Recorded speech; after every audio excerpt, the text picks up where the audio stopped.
Nous nous trouvons ici à la Maison Forte de Haute-Tour de Saint-Gervais qui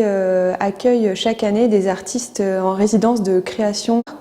Et cette année, donc cet hiver 2020-2021, c'est Johanna Perret, une artiste peintre formée à l'école d'art d'Annecy, qui est venue travailler sur le territoire son histoire pour créer des œuvres qui sont visibles dans l'exposition Zone d'ombre. Johanna Perret donc, est venue sur une période d'environ 30 jours, répartie entre octobre et février, et elle a travaillé tout d'abord sur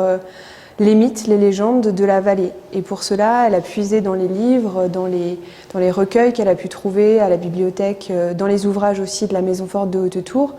et en interrogeant des personnes ou des personnalités locales qui ont travaillé sur ces histoires et ces mythes. Elle s'est aussi beaucoup promenée sur le territoire pour arpenter les lieux et notamment les forêts, puisque c'est de là en fait que part sa résidence. C'est de cet univers fantasmagorique qui émane des forêts, de ces arbres en plus à l'automne et à l'hiver qui sont complètement dénudés de feuillage et dont on voit uniquement l'écorce, les branches et ces formes très abruptes qui sont vecteurs de rêves et d'imaginaire et qui ont beaucoup aussi terrorisé longtemps les populations. Donc c'est de cet univers de la forêt et des mythes qu'elles engendrent que Johanna a débuté son travail. Les lectures, ces promenades dans le paysage et dans les forêts ont ensuite lui ont permis de créer des œuvres, des silhouettes qu'elle a réalisées sur des toiles de petits, moyens et grands formats. Ce sont des silhouettes inspirées donc soit de l'entourage de la forêt qui entoure directement la Maison Forte de Haute-Tour et qui se trouve sur Saint-Gervais, ou puisées dans des histoires locales ou dans des images aussi qui véhiculent un imaginaire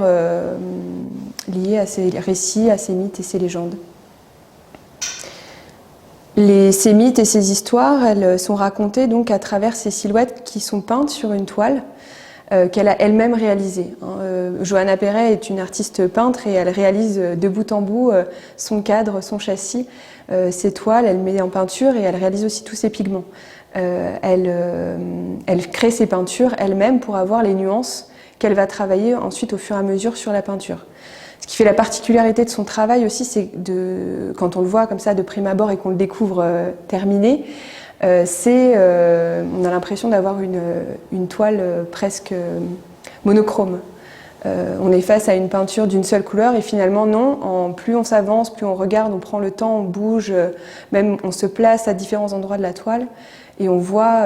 des choses apparaître, des nuances qui rayonne sur toute sa toile. Et le sujet en fait ne se donne pas à voir de prime abord, il se découvre vraiment au fil des heures, de la lumière qui vient révéler l'œuvre. Et c'est tout ce travail du temps qui est aussi important dans le travail de Johanna,